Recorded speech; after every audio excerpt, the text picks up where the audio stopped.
오늘 강연은 총 4개의 프로그램으로 구성이 되어 있는데요. 첫 번째 프로그램은 금융환경 변화와 은행업 감독 방향이라는 주제로 명기영 금감원 은행감독국 은행리스크감독팀장님께서 발표해 주시겠습니다. 명기영 팀장님께서는 단상 위로 올라와 주시고요. 네, 명기영 팀장님은 금융감독원에 입사해서 기업 공시국, 국제협력국 등 주요 부서에서 일하고 계셨고요. 현재 은행감독국에서 국내 은행의 리스크 요인 분석 등의 업무를 하고 계십니다. 박수로 한번 모셔보도록 하겠습니다.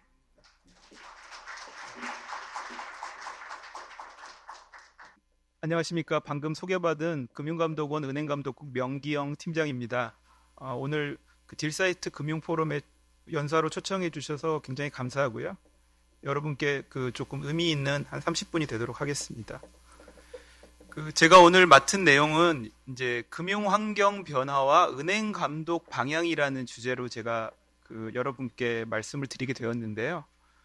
배경을 조금 설명을 드리자면 지금 우리 은행권에 적용되는 규제들이 그 모습을 이제 갖춘 게 현재의 모습을 갖춘 게 아마 이제 2008년 글로벌 금융위기 이후에 글로벌 금융위기의 어떤 교훈을 바탕으로 어떤 경제 전체의 시스템 그리고 개별 금융회사를 보호하기 위한 어떤 규제들이 많이 도입이 됐고 그런 규제들이 실제로 이제 도입이 된 시기가 2010년 중반, 한 2015년에서 16년 사이였습니다.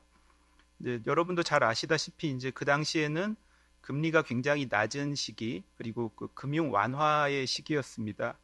그런데 이제 시간이 조금 흘러서 이제 금리가 조금씩 높아지고 있고 그 사이에 또 저희는 그 전에는 경험해보지 못한 이제 코로나19라는 어떤 외부 환경에 의한 금융 충격을 경험을 한 적이 있습니다. 그래서 그 사이에 일어나는 어떤 변화들을 국제기구나 다른 나라 감독 당국은 어떤 식으로 대응을 하려고 하고 있고, 그 다음에 이제 우리나라는 어떤 식으로 대응을 하고자 하는지를 말씀을 드리고, 저희 이제 감독 당국에서 바라보고 있는 어떤 리스크들과 거기에 대한 대응에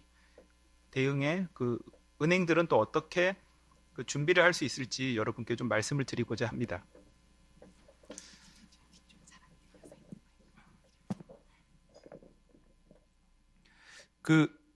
먼저 이제 저희가 발표할 분야가 한 5개 정도 분야인데요. 2가지는 자본, 완충 자본과 관련된 부분입니다.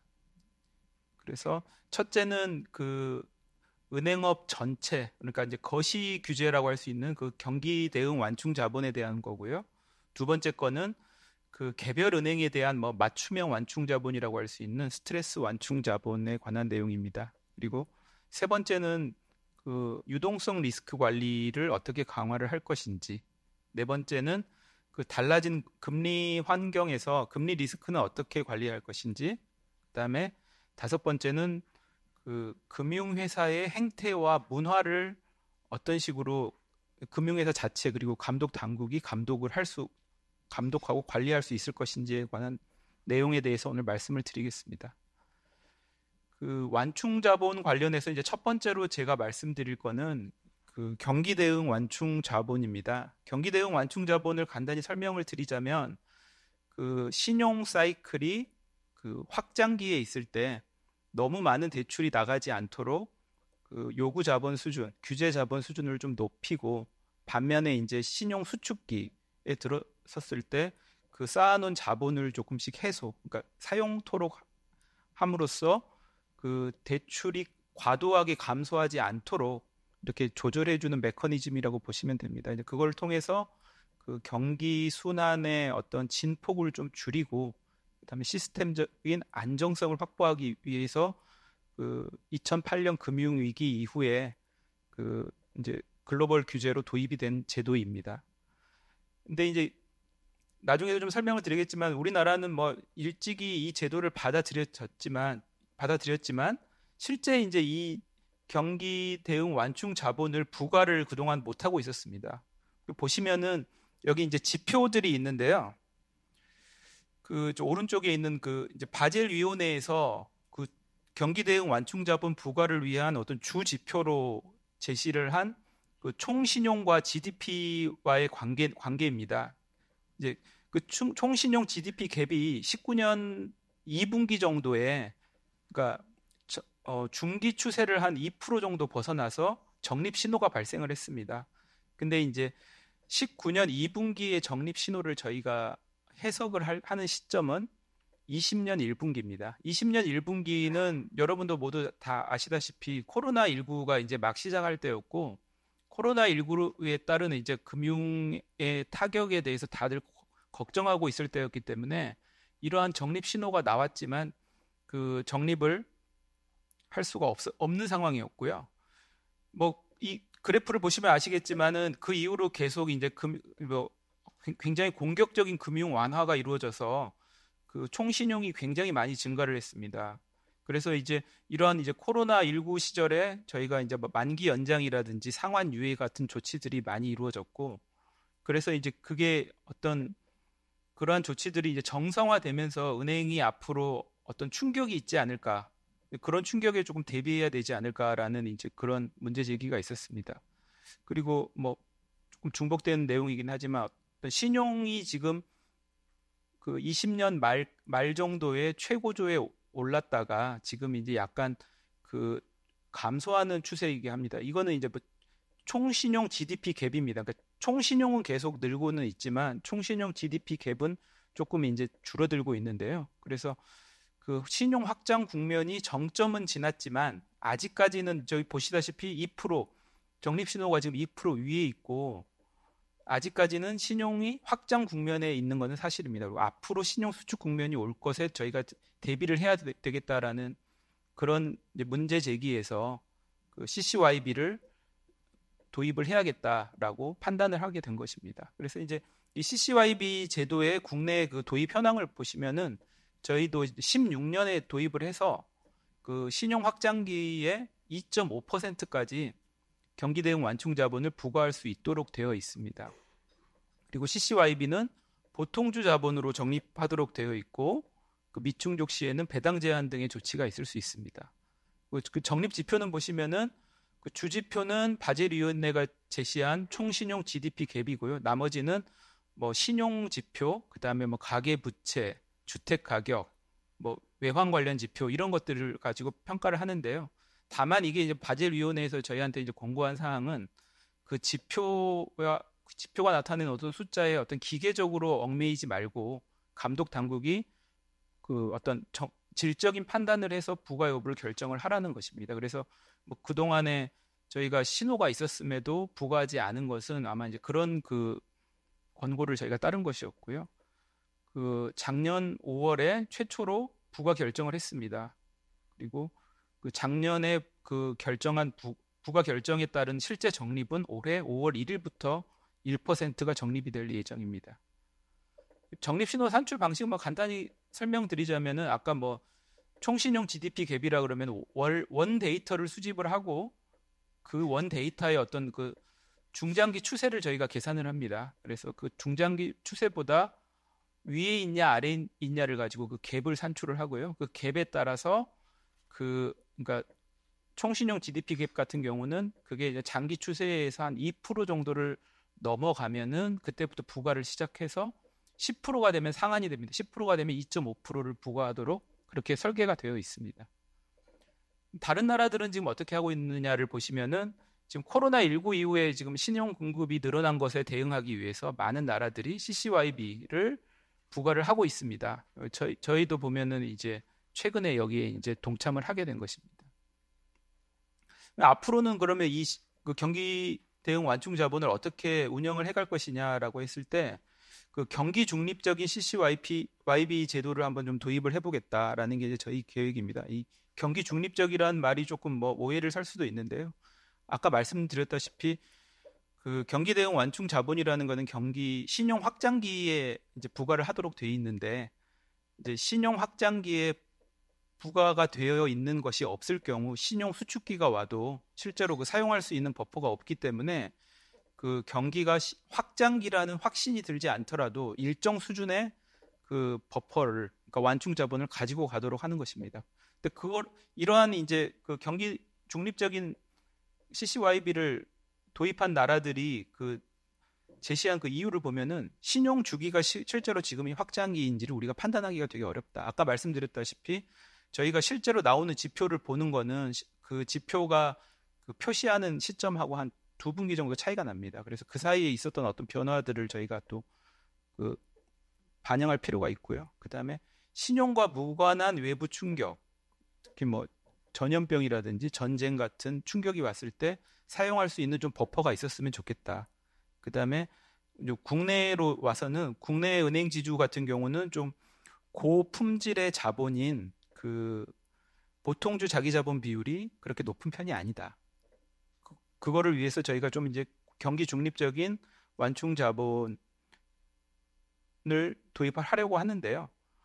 그 다른 나라들도 보면은 저기 뭐 적어놨지만 영국, 호주, 네덜란드, 스웨덴 뭐 이런 나라들도 지금 그 CCYB를 운용을 할 때 그 경기 지표에 아주 뭐 민감하게 이 적립치가 움직이는 게 아니고 일정 비율을 정해놓고 그 비율은 항상 유지하도록 하고 있습니다. 앞에서 말씀드린 게 이제 우리 그 시스템 리스크에 대비하는 것이라서 은행권 전체에 일괄적으로 적용되는 완충 자본입니다. 그러니까 모든 은행이 저희가 이제 CCYB가 1%라고 결정을 하면은 1%의 CCYB를 적립을 해야 됩니다. 근데 여기서 나오는 이제 스트레스 완충 자본이라는 것은 은행별 맞춤형입니다. 그러니까 은행별로 다른 완충 자본을 보유하게 하는 겁니다. 그 일단은 그 뭐 스트레스 완충 자본을 부과할 수 있는 근거는 저희가 이제 바젤 2 들어오면서 규제가 최저 자기 자본 규제 이외에 감독 당국의 점검, 그다음에 시장 규율, 그러니까 공시 강화 뭐 이런 조치들이 이루어졌는데요. 그 필라 2에 보시면은 은행이 이제 그 최저 자기 자본 규제, 그 필라 1에서 그 자본을 쌓도록 하고 있는 신용, 운영, 시장 리스크 이외의 다른 리스크도 고려해서 자본을 관리하도록 하고 있고, 감독 당국이 이를 점검을 해서 필요한 경우에 그 최저 자기 자본, 그러니까 8% 이상이 되는 자본을 요구할 수 있는 그런 권한이 생겼습니다. 근데 이런 제도가 우리나라에는 어떤 식으로 도입이 되었느냐 보면은 16년에 저희도 이제 필라2가 도입이 돼서 저희가 지금 그 필라2 리스크 평가를 하고 있는데요. 종합 등급을 바탕으로 저희가 3- 등급 이하일 경우에 위험 가중 자산을 할증하는 방식으로 은행별로 지금 추가 자본을 부과를 할 수 있도록 되어 있습니다. 이거는 근데 이제 최저 요구 자본을 높이는 게 아니고 그 위험 가중 자산을 할증하는 방식이기 때문에 그러니까 BIS 비율을 떨어뜨리는 방식입니다. 이런 식으로 저희가 할 수 있는데 아직까지 부과한 사례가 없습니다. 이제 실제로 이제 리스크 평가 종합 등급이 3- 등급 이하로 평가받은 은행이 아직까지는 없었습니다. 외국은 어떻게 하느냐 저희가 사례를 봤더니 미국 같은 경우는 이제 그 도드 프랭크 법에 따라서 연준이 지금 대형 은행에 대해서 1년에 한 번씩 저희 뭐 그쪽에서 시카라고 지금 뭐 발음을 하던데 시카에 따라서 스트레스 테스트를 실시를 하고 그 연준이 직접 한 그 하향식 스트레스 테스트 결과에 따라서 은행별로 스트레스 완충 자본을 부과를 하고 있습니다. 그 뭐 이 미국에서 부과하는 이제 스트레스 완충 자본의 특징은 연준이 직접 스트레스 테스트를 실시한다라는 이제 하향식이라는 특징이 있고요. 그다음에 그 저희 같은 경우는 지금 이제 2.5% 자본 보전 완충 자본이라는 게 저희는 이제 2.5%를 부과를 하고 있는데 미국은 이 자본 보전 완충 자본 제도와 스트레스 완충 자본 제도를 결합해서 스트레스 테스트 결과 2.5%보다 더 낮은 비율로 떨어지는 은행들은 그냥 2.5%만 부과를 하고 2.5%보다 더 많이 떨어지는 은행은 떨어지는 만큼 거기다 더하기 그 배당금까지 합쳐가지고 그 정도를 지금 추가 자본으로 부과를 하고 있습니다. 그리고 이제 EU 같은 경우는 어떻게 하고 있는지 보니까 EU는 저희 그 필라2 리스크 평가와 비슷한 이제 그 SREP 필라2 평가를 실시를 하고 그 등급에 따라 추가 자본을 부과를 하고 있습니다. 근데 여기서 이제 좀 특징적인 것은 필라2 리콰이어먼트가 있고 필라2 가이던스가 있는데요. 리콰이어먼트는 아까 말씀드린 그 이제 리스크 평가 등급에 따라서 부과하는 추가 자본입니다. 이것은 법적인 강제력이 있습니다. 그리고 이제 필라2 가이던스는 은행이 실시한 스트레스 테스트 결과에 따라서 그 BIS 비율이 떨어지는 만큼을 가이던스, 말하자면 권고치로 그만큼은 추가 자본을 유지하라고 요구를 하고 있습니다. 그러면 이제 우리가 도입하고자 하는 스트레스 완충 자본은 어떤 모습인지를 제가 좀 말씀드리겠습니다. 일단은 저희는 그 은행이 자체적으로 실시한 상향식 스트레스 테스트 결과를 사용을 하려고 합니다. 그래서 상향식 스트레스 테스트 결과 보통주 자본 비율 하락 수준을 추가 자본으로 부과한다. 이거는 이제 미국의 제도와 약간 유사합니다. 하지만 필라투 리스크 평가 결과에 따라서 부과율을 차등한다. 이 부분은 약간 이제 EU 쪽하고 조금 비슷한 거죠. 그리고 그 최대 추가 자본 부과율, 그러니까 법적인 강제력이 있는 추가 자본 부과율은 2.5%로 제한을 하려고 합니다.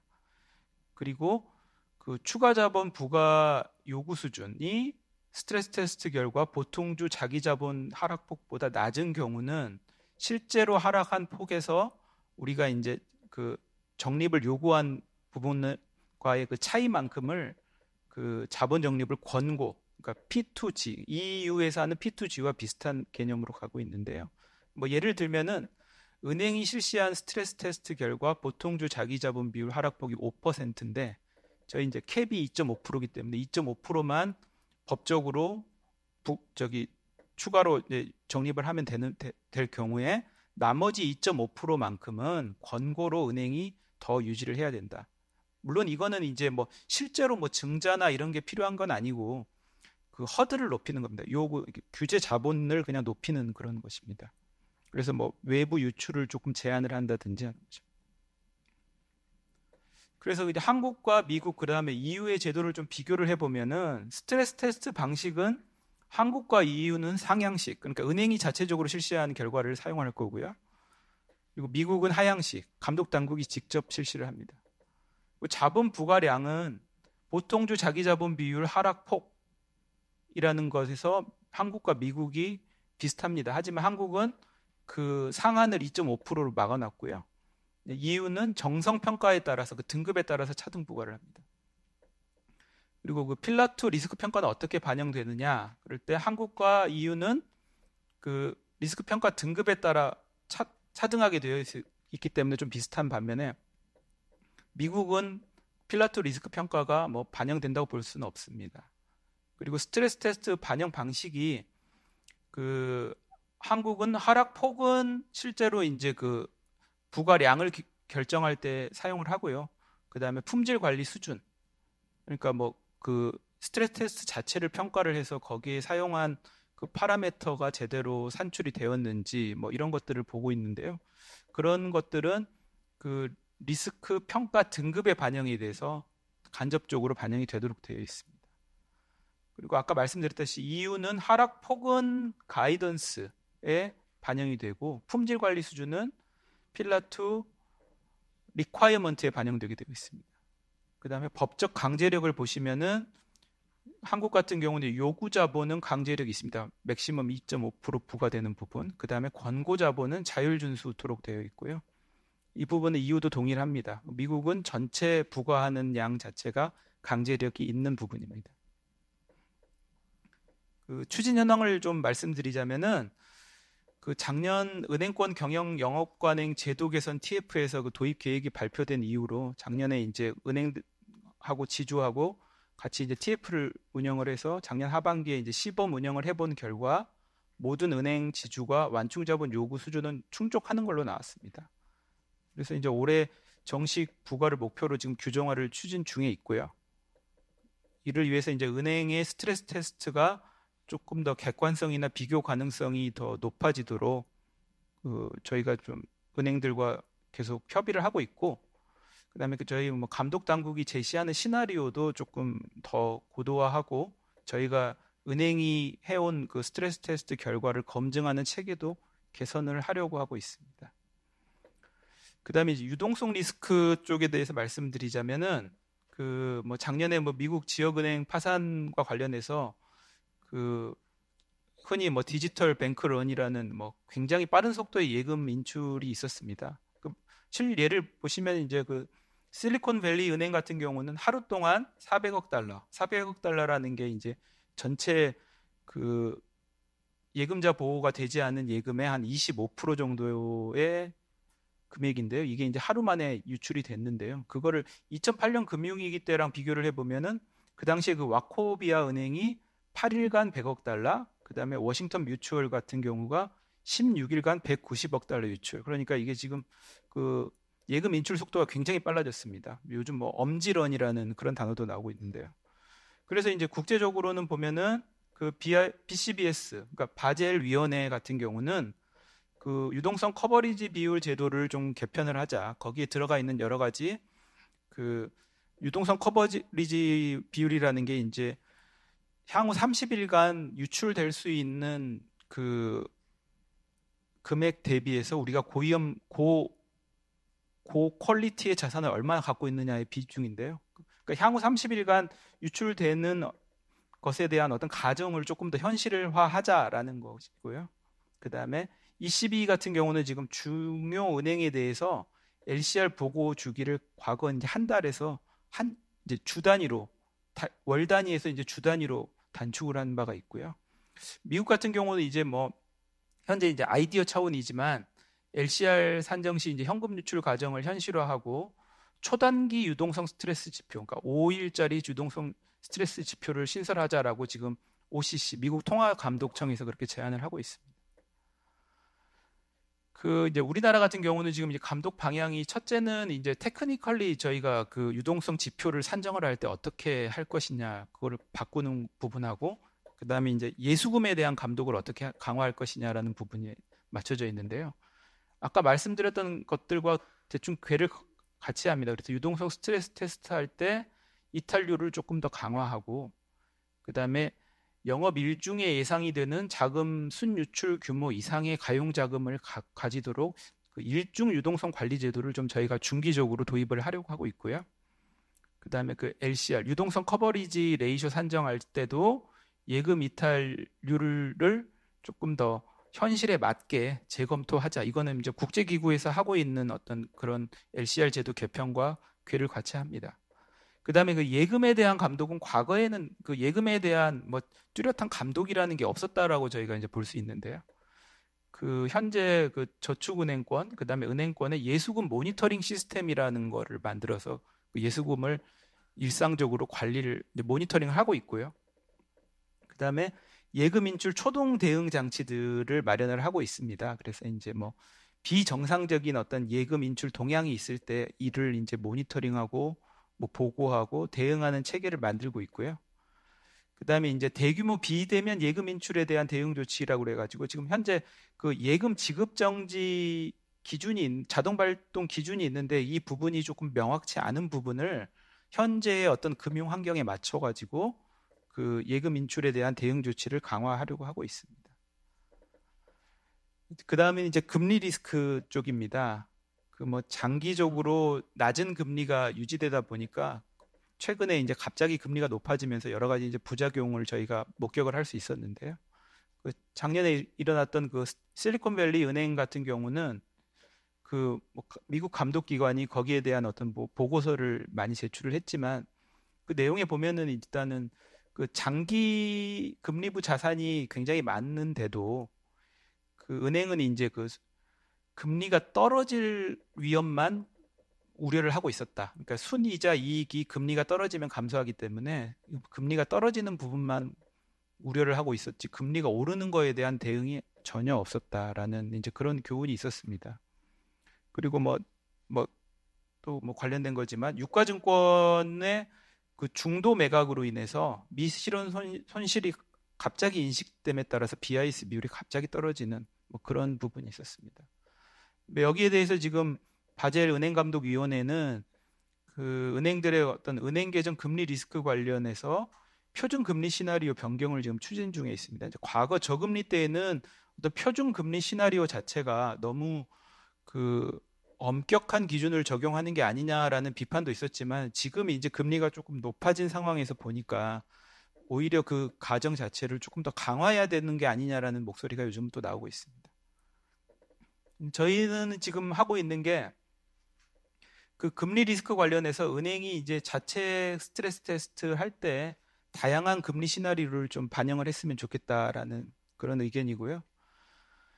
그다음에 이제 저희가 그 필라2 리스크 평가를 할 때도 그 금리 충격 시나리오를 조금 더 보완을 해서 적용을 하고자 합니다. 그리고 지금 만기 보유증권에 대한 모니터링을 강화를 어떤 식으로 해야 되는데 이 부분은 좀 회계 기준의 문제와도 좀 맞물려 있기 때문에 실은 뭐 만기 보유증권이라는 거는 공정가치를 측정하지 않는 증권이기 때문에 실제 그 공정가치를 평가하기 어려운 측면이 있는데 이 부분을 어떻게 저희가 좀 해결해 가면서 그 만기 보유 증권의 어떤 평가 손실을 조금 저희가 좀 모니터링 할 수 있을지 그 부분은 좀 연구 중에 있고요. 그다음에 실제 이미 반영된 부분 같은 경우 LCR 산정 시 이제 분자에 들어가는 그 고유동성 자산으로 분류되는 만기 보유 증권은 이제 장부가액 말고 공정가액으로 인식을 해라라고 지금 좀 제도를 좀 바꾼 부분이 있습니다. 그리고 마지막으로 금융회사 행태 문화 감독 부분에 대해서 말씀을 드리겠는데요. 그 최근에 이제 그 좀 어려워진 은행들에 대해서 보면은 그 은행 실패의 원인으로 과도한 그 리스크를 그 추구를 하거나 무사안일, 그다음에 의사 결정에 대한 과신, 그다음에 이제 견제와 균형이 좀 없었다. 뭐 이런 부분을 그 이유로 많이 이제 지목이 되고 있습니다. 이 부분에 대해서는 실은 과거에도 금융위기 이후에도 조금 관심을 받은 적이 있어가지고 몇몇 이제 감독 기관에서 이 부분을 어떻게 감독할 것인가에 대한 어떤 그런 그 감독 제도를 갖춰 왔습니다. 네덜란드 중앙은행이라든지 호주 건전성 감독청 같은 부분이 어떤 이사회의 의사결정, 그 다음에 뭐 직원들과의 어떤 면담을 통해서 어떤 그 리스크 문화, 금융회사의 어떤 리스크 문화를 지금 평가를 하고 있는데요. 뭐 대부분의 내용이 어떤 보상 체계가 어떤 식으로 리스크와 연계가 되느냐, 그 다음에 그 회사에서 그 상급자가 어떤 그 결정을 했을 때 거기에 대해서 뭐 이의 제기라든지 할 수 있는 어떤 그런 커뮤니케이션 시스템이 잘 갖춰져 있느냐, 뭐 이런 것들을 많이 보고 있는 걸로 알고 있습니다. 저희도 뭐 금융회사의 뭐 하드웨어적인 그런 제도 개편도 중요하지만 결국은 소프트웨어적인 그 문화의 그 중요성에 저희도 좀 주목을 하고 있고요. 그래서 저희도 이제 은행이 자체적으로 이제 일단 이제 첫 번째는 은행이 자체적으로 은행의 어떤 기업 문화가 과도한 뭐 리스크를 추구하도록 되어 있지 않은지, 뭐 아니면은 은행에서 어떤 뭐 그 경영진의 의사 결정에 대해서 뭐 일반 직원들이라든지 뭐 이사회가 견제할 수 있는 장치가 제대로 되어 있는지를 볼 수 있는 어떤 그 자체 평가 프로세스를 좀 만들었으면 좋겠다라는 생각이고요. 더 나아가서는 이제 감독 당국도 그러한 은행의 그 리스크 관리 수준에 대한 평가를 다시 한번 점검할 수 있는 그런 평가 체계를 갖고 있었으면 가지고자 합니다. 앞으로 길지 않은 시간 여러분께 이제 저희가 그 바뀐 그 금융 환경에 맞는 저희 그 감독 방향에 대해서 좀 말씀을 드렸는데요. 뭐 여기 참석하신 많은 분들께 조금이나마 도움이 되는 시간이었으면 합니다. 경청해 주셔서 감사합니다.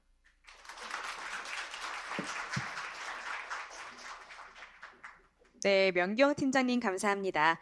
금융 환경 변화에 따른 리스크 점검 요인과 올해 금융당국의 감독 방향까지 알아볼 수 있었던 시간이었습니다.